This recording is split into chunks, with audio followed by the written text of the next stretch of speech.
পঁচিশে বৈশাখ মানেই কিন্তু শুধু একটা জন্মদিন না। কিছু মানুষ চলে গিয়েও আমাদের প্রতিদিনের অনুভূতিতে বেঁচে থাকেন। রবীন্দ্রনাথ ঠিক তেমনই এক আশ্রয়। অথবা আরেকটু যদি আবেগপ্রবণভাবে বলি, জীবনের অনেক না বলা কথা, অনুভূতি, ভাষা আমরা খুঁজে পাই রবীন্দ্রনাথের গানে। সময় বদলায়, মানুষ বদলায়, কিন্তু কিছু গান আজও মন খারাপের দিনে আলতো করে পাশে বসে থাকে। আজ সেই মানুষটারই জন্মদিন, তাই আজ তাঁর জন্মদিনে আমার ছোট্ট শ্রদ্ধা আর ভালোবাসা।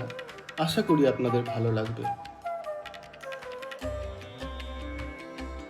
পথ আমারে সেই দেখাবে যে আমারে চায়, আমি অভয় মনে ছাড়বো তরি, অভয় মনে ছাড়বো তরি, এই শুধু মোর দায় গো, এই শুধু মোর দায়।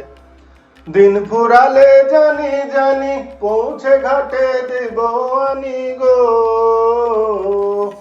দিন ফুরালে জানি জানি পৌঁছে ঘাটে দেব আনি গো। আমার দুঃখ দিনের রক্ত কমল তোমার করুণ পায়ে, আমি মারের সাগর পাড়ি দেব গো। এই বিষম ঝড়ের বায়ে আমার ভয় ভাঙায় নাই, আমি মারের সাগর পাড়ি দেব গো। মা ভই বাণীর ভরসা নিয়ে ছেঁড়া পালে বুক ফুলিয়ে গো, তোমার ওই পারেতেই যাবে তোরি ছায়া বটের ছায়ে, আমি মারের সাগর পাড়ি দেব গো।